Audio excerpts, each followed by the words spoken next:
Hello friends, कैसे हैं? मैं हूं आपका दोस्त प्रकाश और अपन डिस्कस करने वाले हैं फ्रेंड्स स्पेशली आरएस के रिगार्डिंग।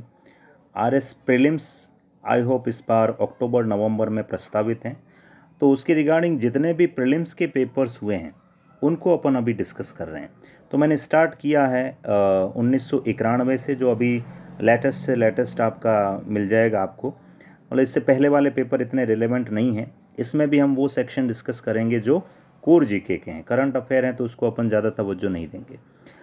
तो स्टार्ट करते हैं। This is your first question. 1991 के पेपर से ये क्वेश्चन है। क्वेश्चन पूछा गया फ्रेंड्स कि अशोक ने बौद्ध होते हुए भी हिंदू धर्म में आस्था नहीं छोड़ी, इसका आपके पास में प्रमाण क्या है? Ashoka did not abandon the faith in the Hinduism even though he was a Buddhist is a testimony to. तो इसमें से कौन से स्टेटमेंट को देखकर आप ये कह सकते हैं कि हिंदू धर्म नहीं छोड़ा था? तो इसका आंसर फ्रेंड्स आपने सोच लिया होगा, देवानाम प्रिय की उपाधि। अशोक के कई सारे अभिलेखों में देवानाम प्रिय अशोक का टाइटल है। तो आपको फ्रेंड्स ये बताना है कि आखिर वो कौन कौन से अभिलेख मिले हैं जहां देवानाम प्रिय शब्द मिला है। तो अभी इसमें अपन अगर डिस्कशन की बात करें तो सम्राट अशोक को लगभग अपन बात करें तो 273 ईसा पूर्व की बातें हैं, और इसमें कई सारे अभिलेखों में देवानाम प्रिय का मतलब होता है देवताओं का प्रिय। और यू नो वेरी वेल कि कलिंग के युद्ध के बाद अशोक जो है वो पूरा बुद्धिस्ट आइडियोलॉजी को फॉलो करने लगा था, लेकिन फिर भी उन्होंने पूरे हिंदू धर्म में आस्था छोड़ दी हो, ऐसा कोई प्रमाण नहीं है। तो आंसर है इसका देवानाम प्रिय। तो आपको ध्यान रहे, कमेंट बॉक्स में बताना है कि कौन कौन से ऐसे अभिलेख हैं जहां आपको ये चीज़ देखने को मिलती है। चलते हैं, आगे बढ़ते हैं। इंग्लिश मीडियम वाले आप इसका सॉल्यूशन ये इंग्लिश में पढ़ा है, आप यहाँ से पढ़ सकते हैं, कोई दिक्कत नहीं। आज भी भारत में ह्वेनसांग की याद करने का मुख्य कारण क्या है? ह्वेनसांग को आप क्यों याद करते हैं? Even today the main reason for the remembering the Hiuen Tsang from India is. क्या कारण है ऐसा कि आप ह्वेनसांग को याद करते हैं? तो मित्रों, इसका वैसे तो ये सारे ही हैं, लेकिन मेन इसका जो आंसर है वो है आपका सी यू की रचना। अब सी यू की क्या है और कब आया था ह्वेनसांग, इनका आंसर भी आपको आना चाहिए। तो ह्वेनसांग को याद रखना, देखो एस से एच। ह्वेनसांग आया है हर्ष के समय। अब हर्षवर्धन कब हुआ था, ये भी तो क्वेश्चन है। तो हर्षवर्धन के समय ह्वेनसांग आया था, लगभग आपका 6th सेंचुरी के आसपास, आई मीन 7th सेंचुरी में। 627 ईस्वी में ह्वेनसांग भारत आता है, और भारत में उसने हर्ष के पास काफ़ी समय भी बिताया था, और 637 तक वो नालंदा यूनिवर्सिटी में वहाँ स्टडी किया उसने। इसके साथ साथ उस समय भारत से जो भी उसने सीखा वो सारा उसने एक किताब के अंदर उसको लिखा, उसका नाम था सी यू की। तो ह्वेनसांग को अपन आज भी याद करते हैं, उसकी वजह है उसके द्वारा लिखी गई किताब सी यू की। और ह्वेनसांग को यात्रियों का राजकुमार भी कहते हैं, और साथ ही साथ ह्वेनसांग ने भीनमाल की यात्रा की। तो आपको बताना है, राजस्थान जीके का क्वेश्चन, कि जब ह्वेनसांग भीनमाल आया था तो भीनमाल में किस राजवंश की सत्ता थी, ये आपका क्वेश्चन है, याद करना है और बताना मुझे। ओके, आगे बढ़ते हैं। Let's start the next question. Bharat में सबसे प्राचीन विहार कौन सा है? तो फ्रेंड्स, इसका आंसर तो अब मारवाड़ी में कह जो गैली झालर को ही पता है, सोच के रखें। इसका आंसर है आपका नालंदा यूनिवर्सिटी। नालंदा, जिसे बाद में आपका 12वीं शताब्दी में ये नष्ट कर दी गई थी। The most ancient Vihar in India is that is Nalanda university. You can see here कि कहाँ है नालंदा यूनिवर्सिटी। ये है फ्रेंड्स आपकी बिहार में, पटना से लगभग 64 किलोमीटर डिस्टेंस पे हैं। और ध्यान रहें, नालंदा यूनिवर्सिटी बनाई गई थी 5th सेंचुरी में, गुप्त काल में। अब प्रॉपर वो कौन सा गुप्त रूलर था जिसने नालंदा यूनिवर्सिटी एस्टैब्लिश की, ये तो आप मुझे कमेंट बॉक्स में बताएंगे। लेकिन मेनली कुमारगुप्त का नाम सबसे पहले आता है, जिसने डोनेशन दिया था। इसके साथ साथ बाद में बुद्धगुप्त और बालादित्य, ये भी गुप्त रूलर्स थे जिन्होंने नालंदा यूनिवर्सिटी को डोनेट किया और इसको अच्छे से डेवलपमेंट में योगदान दिया। लेकिन 1193 बख्तियार खिलजी, कहने का मतलब है जब अपने तराइन के बैटल्स वगैरह हुए थे तो उसी समय बख्तियार खिलजी का आक्रमण हुआ नालंदा पर और उसने इसको जला के राख कर दिया था लूटने के हिसाब से। और एक यूनिवर्सिटी और थी फ्रेंड्स, विक्रमशिला यूनिवर्सिटी, और इसका तो आपको एस्टेब्लिशर याद रखना ही रखना है। पाल वंश का रूलर था धर्मपाल, उसने लगभग आपका 883-820 के बीच में इसका डेवलपमेंट किया था। और नालंदा का जब पतन हो गया था उसके बाद में ये यूनिवर्सिटी स्टडी के हिसाब से एक प्रोमिनेंट यूनिवर्सिटी बन के उभरी थी। तो ये इसका सॉल्यूशन है English medium, you can see here, पूरा का पूरा आप इसको पढ़ सकते हैं इजीली। अच्छा, नेक्स्ट क्वेश्चन है फ्रेंड्स, ये सारे सवाल आरएस प्रीलिम्स के हैं जो प्रीवियस ईयर्स के पेपर हैं। वो कौन सा इसमें से एंशिएंट इंडिया की डायनेस्टी है जिसके पास एक नेवी थी, strong navy? The ancient dynasty which had the famous navy or the naval power. You can see here friends, इसका आंसर है चोल। चोलों के पास इतनी स्ट्रॉन्ग नेवी थी मित्रों कि इसी नेवी के बलबूते पर इन चोलों ने सिंहल बोले तो श्रीलंका, मालदीव इत्यादि क्षेत्रों को इन्होंने जीत लिया था और जीत करके अपनी सत्ता स्थापित की थी। और जो बंगाल की खाड़ी है उसको तो अपन प्यार से क्या कहते थे, चोल झील के नाम से जाना जाता था, बिल्कुल। और इसमें दो रूलर फेमस थे, राजराज और राजेंद्र चोल, और ये बातें हैं लगभग आपकी 11वीं शताब्दी की। तो इसके साथ साथ फ्रेंड्स आप देख सकते हैं 9वीं से 13वीं तक इनका दक्षिण भारत के राज्यों में राज रहा था। और संस्थापक कौन था इसका? विजयालय।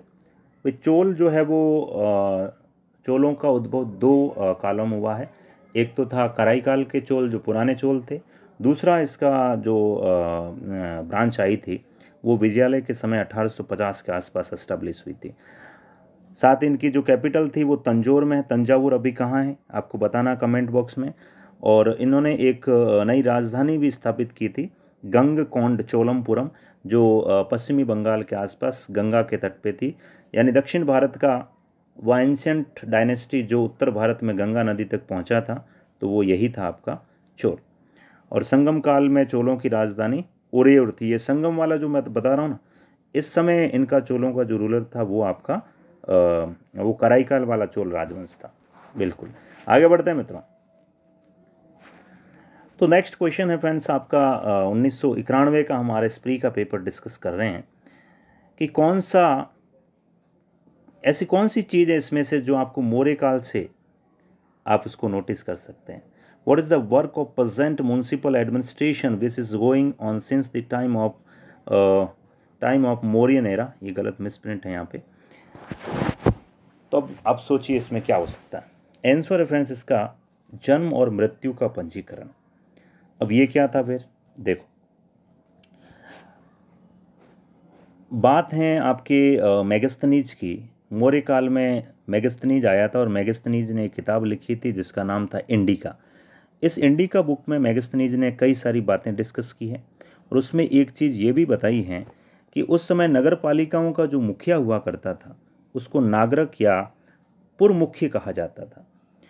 और पाटलिपुत्र में रहा था मेगस्थनीज और वहाँ इसने जिक्र किया है कि 5-5 मेंबर्स की 6 कमेटियाँ हुआ करती थी जो उस समय एडमिनिस्ट्रेशन संभालती थी। और एक कमेटी ऐसी थी जो जनगणना का कार्य करती थी। तो जनगणना का काम आज भी हमारा म्युनिसिपल कॉरपोरेशन करता है और उस समय भी नगर पालिका प्रशासन द्वारा किया जाता था। सारे क्वेश्चंस अच्छे हैं मित्रों और पेपर आज भी लेवल का है तो उस समय भी लेवल का ही आता था आरएस प्री का। बुद्ध और मीराबाई में आपको ऐसा क्या इक्वल आपको देखने को मिलता है? द मैन इक्विलिब्रियम और the equal things in the life philosophy of the Buddha and the Mirabai was. सोचो सोचो सोचो, आंसर इसका संसार दुखपूर्ण है मित्रों, बिल्कुल। बुद्ध ने भी यही कहा था। बुद्ध के जो 4 आर्य सत्य थे कि संसार दुखमय है, दुख दूर किया जा सकता है और उसके लिए इन्होंने अष्टांगिक मार्ग का प्रतिपादन भी किया था। तो दोनों में कॉमन चीज़ यही थी और इसी कारण दोनों अपने जीवन के प्रारंभिक दौर में ही क्या बन गए थे साहब? सन्यासी बन गए थे। ओके, नेक्स्ट क्वेश्चन है मित्रों, ईस्ट इंडिया कंपनी का राजपूत राज्यों से सहायक संधि करने के पीछे मेन क्या लॉजिक रहा था। तो अब आप सोचिए आखिर इन चारों में क्या सही हो सकता है। पॉज करके देखें आप, मैं थोड़ा फास्ट मोड में लूँगा वरना वीडियो फिर लंबा हो जाएगा। तो आंसर है इसका मित्रों, आखिरकार अंग्रेज चाहते क्या थे। अंग्रेज चाहते थे भारत में अपनी प्रभुसत्ता स्थापित करना। The main objective of East India Company was to enter auxiliary, नहीं इसको सब्सिडरी अलायंस बोलते हैं, subsidiary alliance, and the principal of subsidiary alliance was given by Lord Wellesley. Wellesley ने ये सहायक संधि का कॉन्सेप्ट दिया था। और इसमें अगर लॉजिकली सोचें तो चाहते क्या थे ये, सहायक संधि के माध्यम से इन्होंने क्या किया था मित्रों, किसी भी प्रिंसली स्टेट को बोला कि भाई हम आपको आपकी हेल्प के लिए, आपकी सुरक्षा के लिए हम अपनी सेना आपके राज्य में तैनात करेंगे, आपको केवल इसका खर्चा उठाना है। पहले इन्होंने बोला कि हम आपके इंटरनल मामलों में हस्तक्षेप नहीं करेंगे, लेकिन धीरे धीरे जब समय बीता तो यही सेना अंग्रेज़ों के लिए काम आई। देखो अंग्रेज़ों ने एक तीर से दो निशाने मार दिए। अपनी सेना प्रिंसली स्टेट्स, देसी रियासतों के पैसे पर उन्होंने स्ट्रॉन्ग कर ली, उनका तो कोई पैसा लगा नहीं, और प्रिंसली स्टेट्स पर भी अपना कब्जा शामिल कर लिया। तो यहाँ दो क्वेश्चन बनते हैं कि who was the first British governor who gave the subsidiary alliance, the concept of subsidiary alliance. तो इसमें आपको ध्यान रखना है, ब्रिटिश नहीं बोला है। कोई भी यूरोपियन गवर्नर की मैं बात करूं तो पहला यूरोपियन गवर्नर डुप्ले था, और डुप्ले एक फ्रांसीसी गवर्नर था। तो इसने वेलेजली से पहले भी सहायक संधि का कॉन्सेप्ट दिया था, हालांकि डुप्ले इतना सक्सेसफुल नहीं हुआ था। बट ये वेलेजली वही है जिसने फोर्थ मैसूर बैटल में 1799 में टीपू मारा गया था और मैसूर पर कब्जा किया था। ये उस समय की बात है मित्रों। बिल्कुल आगे बढ़ते हैं।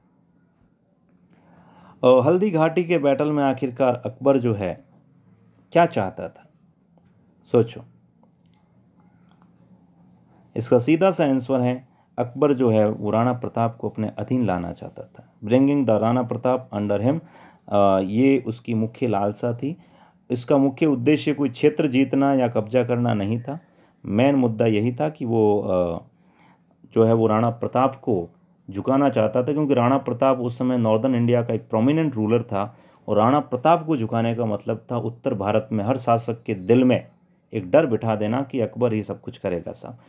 तो इसके लिए अकबर ने जो है वो 4 डेलीगेशन भी भेजे थे, शिष्टमंडल, जिसका शॉर्ट फॉर्म आप याद कर सकते हैं JMPT। बिल्कुल, जलाल खां, मान सिंह, भगवंत दास एंड टोडरमल। हालांकि इसमें अगर अपन आंसर्स की बात करें तो ये वाला थोड़ा मिसप्रिंट है, ये 75 की बात है। और फिर फाइनली 18 जून 1975 को राणा प्रताप और अकबर के बीच में युद्ध होता है, और इस युद्ध में जो है वो राणा प्रताप की कहते हैं ऐसा राणा प्रताप की हार हुई थी, लेकिन हम ये मानते नहीं हैं। अल्टीमेटली कौन जीता कौन हारा ये एक चर्चा का विषय है। तो फ्रेंड्स आगे बढ़ते हैं। That is the next question. Mughal सम्राट अकबर के समय का प्रसिद्ध चित्रकार कौन था। ऐसे क्वेश्चन जब प्री में आ जाते हैं मित्रों, तो उस समय मारवाड़ी में क्या जो कालजा थोड़ा धीमा पड़ जाता है, क्योंकि ऐसे क्वेश्चन छोड़ने के लिए होते हैं। फिर भी अगर आपने डीपली पढ़ा है तो आप आंसर दे पाएंगे। इसका आंसर है friends दसवंत। दसवंत, the Mughal emperor was a famous painter of Akbar's time. ये थोड़ा मिसप्रिंट है। The famous painter who was given provided the shelters by the Akbar's, या मुगल एम्पायर अकबर, तो उसका नाम है मित्रों दसवंत। तो अकबर के टाइम कई सारे पेंटर्स थे, उनके नाम अगर याद रख सको तो बेटर ही है। अब्बुल फजल ने एक किताब लिखी है जिसका नाम है आइन-ए-अकबरी, एक तरह से अकबर की जीवनी। बिल्कुल, उसमें इन्होंने कई सारे चित्रकारों के नाम डिस्कस किए हैं, जिसमें सबसे फेमस था साहब दसवंत। दसवंत के साथ आपका बसायन, केशवलाल, मुकुंद, मिस्किन, फारूक, कलमक, मागू, जगन, महेश, खेमकरण, तारा, सांवल और हरिवंश। ये तो मैन उस समय के जो है वो पेंटर्स थे। लेकिन इसके साथ साथ दसवंत से इतना प्रभावित था कि अकबर ने खुद ने अपने समय का सबसे अग्रणीय पेंटर या अग्रणीय चित्रकार की संज्ञा दी है। हालांकि ये दसवंत जो है वो इस प्रसिद्धि को पचा नहीं पाया और धीरे धीरे मेंटली डिसऑर्डर का शिकार हो जाता है और फाइनली ये सुसाइड कर लेता है 1584 में। ओके फ्रेंड्स, आगे बढ़ते हैं। हम डिस्कस कर रहे हैं आरएस प्रीलिम्स के प्रीवियस ईयर्स के पेपर्स जुड़े रहें मेरे साथ क्योंकि हम डिस्कस करेंगे सारे पेपर्स। बताइए, लेखन कला में सबसे पहली सभ्यता कौन सी थी मित्रों? सिंधु, मिस्र, सुमेरिया या China? The writing was the first ancient civilisation to develop the proper system of art. That was the civilisation of Sumerian civilisation. आपका होमवर्क है, कमेंट बॉक्स में बताइएगा ये सुमेरियन सिविलाइजेशन आखिर थी कहाँ। तो मित्रों, सुमेरियन सिविलाइजेशन में गीली मिट्टी पर कील से लिखने के प्रमाण मिले, इसी कारण इसे कीलाक्षर मिट्टी भी कहा गया है। हालांकि सिंधु सभ्यता भी एक प्रमुख सभ्यता थी, लेकिन यहाँ वेरी वेल की जो अपनी जो लिपि थी, स्क्रिप्ट थी, वो ब्रुस्टोफेरन टाइप की थी और उसमें अक्षर जो बताए गए थे वो एक चित्रात्मक शैली के रूप में थे, जैसे अभी तक हम पढ़ नहीं पाए। लेकिन आपको कमेंट बॉक्स में बताना है कि सुमेरियन सिविलाइजेशन आखिर कहाँ थी मित्रों। बिल्कुल। और मिस्र की सभ्यता, मिस्र कहाँ है? अफ्रीका के ऊपर, हॉर्न ऑफ अफ्रीका से जस्ट थोड़ा सा ऊपर। ये जो हॉर्न ऑफ अफ्रीका में सीड कंट्रीज़ हैं, आपकी सीड कंट्रीज़ आप जानते होंगे कि जो आपका इरिट्रिया है, जिबूती है, ये 4 कंट्रीज़ हैं मिलकर के सीड कंट्री कहलाती हैं। तो इन सीड कंट्रीज से जस्ट ऊपर है आपका मिस्र, और यहीं पर थी आपकी मिस्र की सभ्यता। नेक्स्ट आगे बढ़ते हैं। इंग्लिश मीडियम वाले इसको पॉज करके आप इजीली इस आंसर को देख सकते हैं। हालांकि थोड़ा गूगल ट्रांसलेशन है, इंग्लिश का कंटेंट थोड़ा कम मिलता है आरएस के लिए, फिर भी आपको मैं कोशिश कर रहा हूँ सारा कंटेंट इंग्लिश में भी प्रोवाइड करवाऊँ। 1939 में सेकेंड वर्ल्ड वॉर स्टार्ट हो गया था, बट अमेरिका की एंट्री थोड़ी लेट हुई 1941 में। इसका कारण क्या था? वर्ल्ड हिस्ट्री पहले आपके प्री में भी था, अब नहीं है।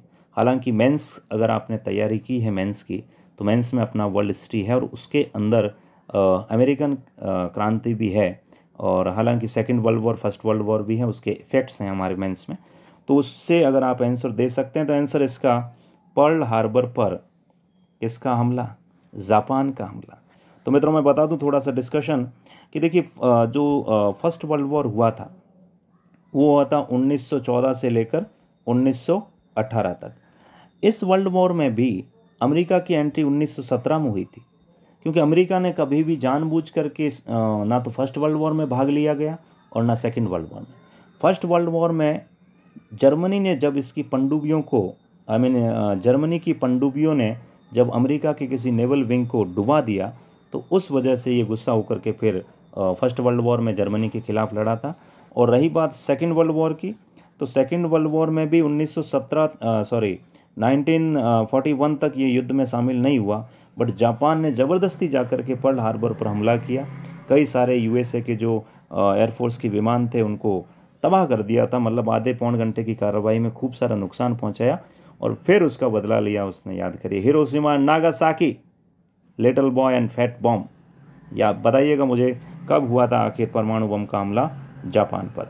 विश्व की 2 प्राचीन सभ्यताएं जहां शून्य का प्रयोग सबसे पहले किया गया। ऐसे क्वेश्चन भी मित्रों टफ पड़ते हैं, और इसका आंसर है फ्रेंड्स आपका माया सभ्यता एंड प्राचीन भारत की सभ्यता। ऐसा माना जाता है कि सबसे पहले जो जीरो का यूज है मित्रों वो बाइबल में हुआ था, और बाइबल आप जानते हैं क्या है। उसके बाद दूसरी बार माया सभ्यता के लोगों ने, आपको कमेंट बॉक्स में बताना है कि माया सिविलाइजेशन आखिर कहाँ थी। और फिर तीसरी बार हमने यूज किया, ऐसा हम मानते हैं। हालांकि हम यही कहते हैं कि शून्य का आविष्कार किसी अज्ञात भारतीय के द्वारा किया गया था। इसमें से एक ऐसा नॉवेल है मित्रों, उपन्यास है, जिसका 15 से अधिक भारतीय भाषाओं में और 40 से अधिक विदेशी भाषाओं में इसका ट्रांसलेशन हुआ है। And we know very well, इसका आंसर है पंचतंत्र। कौन था मित्रों पंचतंत्र का रचयिता? याद करो, पंचतंत्र का रचयिता था मित्रों विष्णुगुप्त। बिल्कुल, विष्णुगुप्त। और ये संस्कृत में लिखा गया था। और इसके अंदर, अच्छा वो भी मुझे बताइएगा कि वो कौन सा ग्रंथ है जहाँ भगवान बुद्ध के विभिन्न पुनर्जन्मों की कहानियों का जिक्र है। पंचतंत्र को 5 भागों में बांटा गया है: मित्रभेद, मित्रलाभ, संधि विग्रह, लब्ध प्रकाश एंड अपरीक्षाकारिकत्व। बिल्कुल। इसके साथ दूसरा जो हितोपदेश है मित्रों, हितोपदेश की रचना हुई थी नारायण पंडित के द्वारा। और कथा सरित सागर संस्कृत और बिल्कुल, कथा सरित सागर शिरोमणि ग्रंथ है। इसका जो रचयिता है वो कश्मीर के पंडित सोमदेव भट्ट थे। तो साथ में ये भी जानकारी आप अटैच कर लें कि कथा सरित सागर के पंडित सोमदेव भट्ट, और साथ ही साथ हितोपदेश के रचयिता कौन थे मित्रों? नारायण पंडित। चलो आगे बढ़ते हैं मित्रों।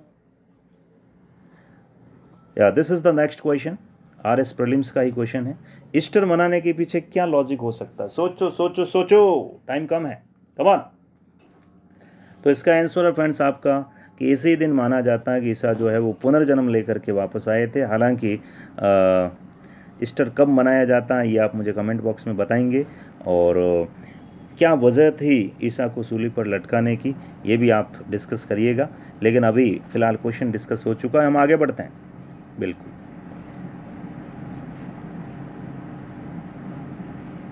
हाँ जी। This is the next question, वह नृत्य जो शास्त्रीय नृत्य नहीं है, बोलो बोलो बोलो। आंसर है इसका मित्रों गरबा, क्योंकि शास्त्रीय नृत्यों की लिस्ट में जब आप देखते हैं उसमें मेन नृत्य यही आते हैं। कौन सा? कथक है, कुचिपुड़ी है, आपका भरतनाट्यम है, मोहिनी अट्टम है, कथकली है, लेकिन गरबा नहीं है। गरबा बेसिकली राजस्थान और गुजरात के, मेनली तो गुजरात का है, राजस्थान के कुछ क्षेत्रों में भी ये किया जाता है। ये कथक, कुचिपुड़ी, ओडिसी इत्यादि का जन्म उत्तर प्रदेश में माना जाता है, और कथक का शाब्दिक अर्थ होता है कथक, कथा कहने वाला। कथक के 2 राजघराने हैं मित्रों, जयपुर और लखनऊ। ओडिसी का जन्म ओडिशा के अंदर है, और इसके साथ साथ ओडिसी नृत्य जो है वो देवदासियों के द्वारा, देवदासी प्रथा जो अभी बैन कर दी गई है सुप्रीम कोर्ट द्वारा, तो देवदासियों के द्वारा ये नृत्य को इसको संरक्षित किया गया था। इसके साथ साथ कथकली, मोहिनी अट्टम, कुटियाट्टम ये सारे के सारे तमिलनाडु और केरल के नृत्य हैं। इंग्लिश मीडियम, आप सारा डिस्कशन यहाँ से पढ़ सकते हैं। लोकगीत इनका क्या महत्व है मित्रों? इजी क्वेश्चन है, बिल्कुल सोच के बताएं। तो लोकगीतों का मेनली महत्व है मित्रों परंपराओं के संरक्षण में। अभी लोकगीत आप जैसे अपना इकुरजा मारी हालेनी बादीला रे देश, या इसके साथ साथ आपकी कई सारी सिरजाएँ हैं, लांगुरिया गीत हैं, कजरी हैं, सोहर हैं, चेती हैं, आपके बिछुड़ो है। तो ऐसे कई सारे लोकगीत हैं जिससे अपने जीवन के जो विभिन्न पक्ष हैं, जीवन की करुणा, प्रेम, दुख इत्यादि को हम अभिव्यक्त करते हैं। जैसे घूमर हैं, अब घूमर गाते हैं तो कितना मन में उल्लास पैदा होता है। इसी के साथ वीर रस प्रधान भी कई सारे लोकगीत हैं। तो लोकगीत एक्चुअल में परंपराओं को सृजित रखते हैं। हिंदू और ईरानी वास्तुकला का सबसे पहला प्रयोग कहाँ पर मिलता है? तो मित्रों इसका आंसर है आपका सीधा सा, वो है ताजमहल में। और ताजमहल आपको पता ही है कहाँ पर है ताजमहल। ताजमहल बनाया गया आपका यूपी में। यूपी में एक आपकी जगह है यू नो वेरी वेल कि आगरा के पास जो फतेहपुर सीकरी के आसपास का जो एरिया है वहीं पर आपका ताजमहल बनाया गया, और यूनेस्को की वर्ल्ड हेरिटेज में इसको शामिल किया गया है। इसके साथ साथ लाल किला भी आपको पता दिल्ली में, वो भी शाहजहाँ ने बनाया था। और शेरशाह का जो मकबरा है वो सासाराम बिहार में, रोहतास ज़िले में, वहाँ पर स्थित है। और ये इस्लामी वास्तुकला का एक सबसे उत्कृष्ट उदाहरण है। बिल्कुल। This is the next question. अब ज्योग्राफी स्टार्ट हो गया मित्रों। 17 क्वेश्चन हमने जो डिस्कस किए हैं वो लगभग आपके history and art and culture के थे। अब यहाँ से ज्योग्राफी स्टार्ट हो चुका है। मौसम में परिवर्तन किस कारण होता है मित्रों? बिल्कुल कि चेंज इन वेदर, कभी सर्दी, कभी गर्मी, कभी बरसात, इसकी वजह क्या है? तो आंसर होगा इसका मित्रों दोनों के दोनों ऑप्शन सही हैं। पहली बात तो दिन और रात का बनना तो क्या है? रोटेशनल मोशन, परिभ्रमण, और ये है परिक्रमण। और सबसे इम्पोर्टेंट है कि पृथ्वी जो है वो सीधी नहीं है, वो थोड़ी टिल्ट है इस तरीके से, और उसका एक्शियल जो इंक्लिनेशन है वो 23.5 डिग्री है। इस वजह से मेनली जो है वो विश्व का हर एक पार्ट सूर्य के सामने आता है, और जो नहीं होता है वहाँ ठंड रहती है, और जो होता है उस सामने वहाँ पर गर्मी रहती है। तो ये दोनों ही मेन कारण हैं, एक तो परिक्रमण और एक पृथ्वी का 23.5 डिग्री झुका होना। चंद्र ग्रहण कब होता है? This is another most important question. Lunar eclipse occurs when? Come on, पहले दिए बताओ, चंद्र ग्रहण अमावस्या को होता है या पूर्णिमा को? फटाफट आंसर करो। तो फ्रेंड्स इसका आंसर है, देखो सूर्य तो अपनी जगह से कभी हिलता ही नहीं है, तो पहला ऑप्शन तो काट ही दो, सूर्य आ जाएगा, ऐसा कुछ है नहीं। सूर्य और पृथ्वी के बीच में चंद्रमा आ जाए तो चंद्रग्रहण नहीं होता, उल्टा होता है, वो सूर्य ग्रहण होता है। सूर्य और चंद्रमा के बीच में जब पृथ्वी आ जाती हैं तब चंद्रग्रहण होता है। C for cat is the perfect answer, बिल्कुल।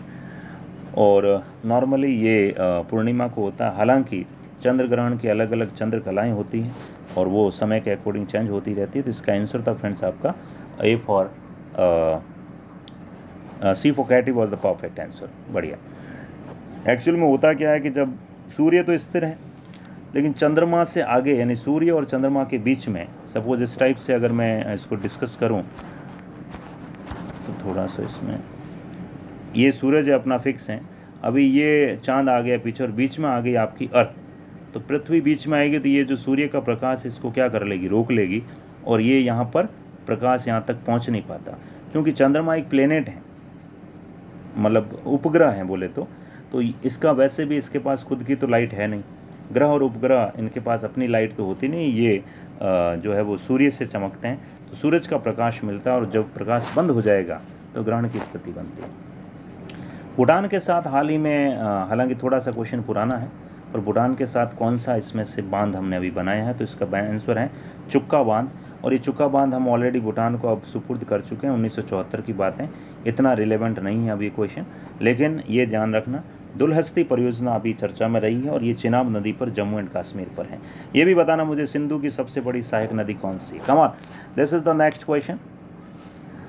भूगर्भिक ऊर्जा, बिल्कुल जियोथर्मल एनर्जी के लिए इसमें से कौन सी जगह अभी भी चर्चा में रहती है, 2022 में भी।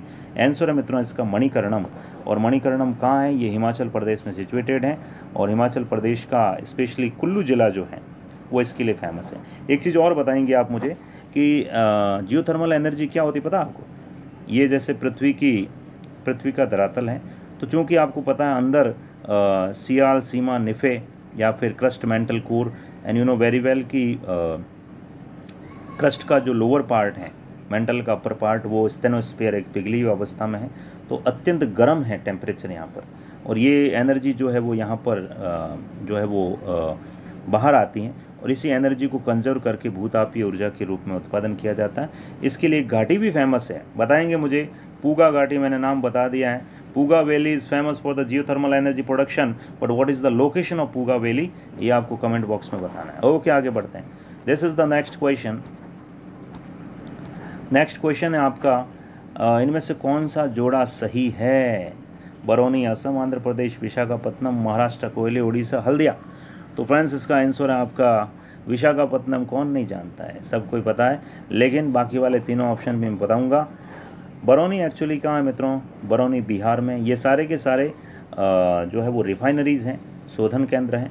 विशाखापत्तनम आंध्र में, कोयला है ना कि कोयली, कोयला आपका कर्नाटका में, और Haldia you know very well पश्चिमी बंगाल में। बढ़िया। And this is the next question. Himachal Pradesh बांध क्यों फेमस है, अभी चर्चा में रहा है, क्यों बनाया गया। तो इसका आंसर है मित्रों ए। एक्चुअल में भाखड़ा नांगल बांध जो है आपका निचले स्तर पर, ये पंजाब वाले एरिया में आ जाएगा। तो उससे पहले क्योंकि बड़े बड़े जो बांध होते हैं वहाँ पर नदियों के अंदर जो सेडिमेंट्स होते हैं अवसाद, वो जम जाते हैं वहाँ, तो वो जमते इसका जो तालाब होता है, जलाशय, उसकी गहराई कम कर देते हैं। तो उसको रोकने के लिए एक अलग से बांध बनाया गया, जिसका नाम है आपका हिमाचल प्रदेश बांध। This is the next question कि हाल ही में जो है वो एनटीपीसी द्वारा सुपर ताप विद्युत उत्पादन केंद्र, देखिए अभी ये चर्चा में मतलब ये 1996 की बातें थी, ये फ़रक्का है। याद करिए 1996 में हमने बांग्लादेश के साथ में फ़रक्का समझौता भी किया था, जब हमारे प्रधानमंत्री HD देवगौड़ा थे और हमारे इधर विदेश मंत्री थे इंद्र कुमार गुजराल, और भारतीय विदेश नीति का मेन सिद्धांत है गुजराल सिद्धांत, जो ये कहता है कि भारत को एक दक्षिण एशिया में सबसे बड़ा देश होने के नाते अपने छोटे पड़ोसियों को एक तरफा रियायतें देनी चाहिए। तो आंसर है इसका मित्रों फ़रक्का। और फ़रक्का किस नदी से रिलेटेड है, गंगा नदी से। बताइए फ़रक्का की लोकेशन क्या है, वेस्ट बंगाल में, मुर्शिदाबाद और मालदा जिलों में फैला हुआ। एनटीपीसी की स्थापना 1975 में की गई थी। इसमें से कौन सा सही है। RS प्रीलिम्स 1991 का पेपर हम डिस्कस कर रहे हैं मित्रों। अभी इसको मैं 3-4 फेज़ में डिस्कस करूँगा, बताएं कौन सा सही। अच्छा क्वेश्चन है, बहुत ही इंपॉर्टेंट क्वेश्चन। आंसर है इसका सही है मित्रों अर्जेंटीना पैम्पोस।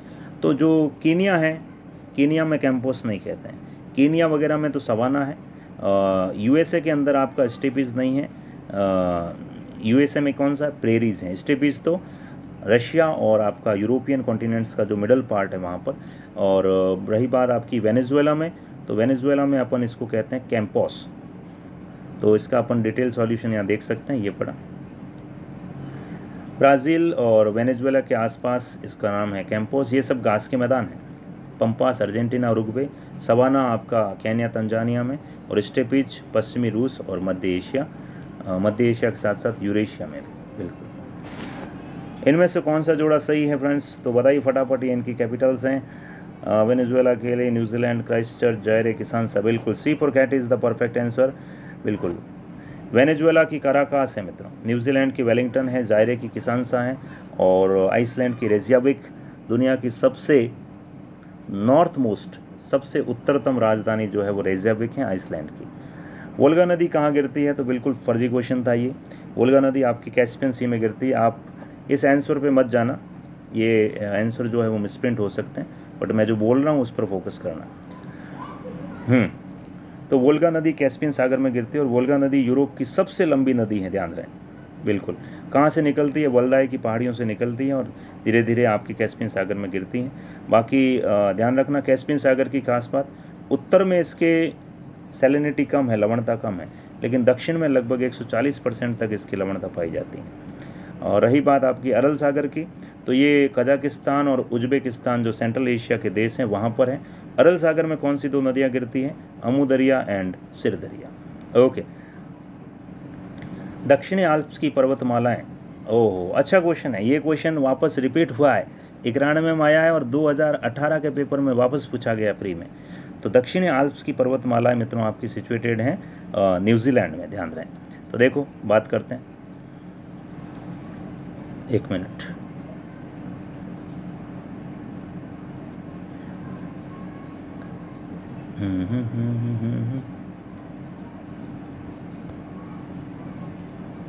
थोड़ा सा इसमें क्या है, ऑपरेशन फ्लड आ गया। हाँ जी, तो दक्षिण आल्प्स की जो पर्वतमाला है वो आपकी न्यूजीलैंड के अंदर सिचुएटेड है। अभी इसका सॉल्यूशन अपन देख लेते हैं। देखें, न्यूजीलैंड है और इसकी जो न्यूजीलैंड के दक्षिण द्वीप के पश्चिमी भाग में फैली हैं, और दक्षिण आल्प्स की सबसे ऊंची चोटी माउंट कुक है। तो एक बार आरएस प्री में ये भी पूछा गया था कि माउंट कुक कहाँ है, जिसे माउंट आरोवाकी भी कहा जाता है, और यहाँ की मूल निवासी माओरी हैं। और ऑस्ट्रेलिया की सबसे जो प्रमुख पर्वतमाला है वो ग्रेट डिवाइडिंग रेंज है, और ऑस्ट्रेलिया के ये इधर पूर्वी तट पर फैली हुई बहुत लंबी चौड़ी जो है वो पर्वतमाला है। जाम्बिया में तांबे के भंडार मिले, लेकिन फिर भी जाम्बिया इसका जो है वो शोधन नहीं कर पा रहा। तो इसकी वजह है, यहाँ पर खूब सारे जंगल हैं मित्रों, और इन जंगलों को काटना जाम्बिया की बस की बात नहीं है। इस वजह से जाम्बिया है कहाँ, ये अफ्रीका में है और एक लैंडलॉक कंट्री है, और यहीं पर करंगा या जायरे एक लंबी तांबा पट्टी, और यहाँ भारत भी जो है वो कोशिश कर रहा है यहाँ से। पेरिस कहाँ है, बिल्कुल फर्जी क्वेश्चन है। अगर आपने वर्ल्ड हिस्ट्री का मेरा कोर्स देखा है, वर्ल्ड ज्योग्राफी का, तो सीधा आंसर है इसका सीन रिवर, और सीन रिवर के तट पर ही बसा है आपका पेरिस। तो सीन नदी फ्रांस में प्रवाहित होने वाली पहली नदी है, जिसका उद्गम डिजोन से होता है। बाकी आप यहाँ पढ़ सकते हैं कि स्विस प्रदेशों के रोम हिमानी से होती है इसका उद्गम, और सोन नदी भारत के सोनभद्र से निकलती है, और गंगा में मिलने वाली, ये सीधी मिलती है गंगा में जाकर के, उत्तर प्रदेश झारखंड की पहाड़ियों से सोनपुर में जाके मिल जाती है। तो फ्रेंड्स, ये अपना आज का डिस्कशन था। आई होप आप पसंद करेंगे इसको। आरएस के रिगार्डिंग आपको कुछ भी पूछना हो तो 9950496952 आप इस नंबर पर कांटेक्ट कर सकते हैं। मेरा 3 मेंस का एक्सपीरियंस और एक यूपीएससी इंटरव्यू का एक्सपीरियंस आपके साथ में, हालांकि कोशिश जारी है, अभी मेंस का रिजल्ट आना पेंडिंग है। तो मित्रों, आपको आरएस के रिगार्डिंग, चाहे आप हिंदी मीडियम के हो चाहे इंग्लिश मीडियम के हो, आरएस एग्ज़ाम की रिगार्डिंग कुछ भी क्वारी हो तो आप मुझसे संपर्क कर सकते हैं। ओके फ्रेंड्स, मिलेंगे नेक्स्ट वीडियो में। अगर अच्छा लगे तो चैनल को सब्सक्राइब करिएगा और बेल आइकन का बटन ज़रूर दबाइएगा। आगे आपकी इच्छा। ओके बाबा, ठीक है।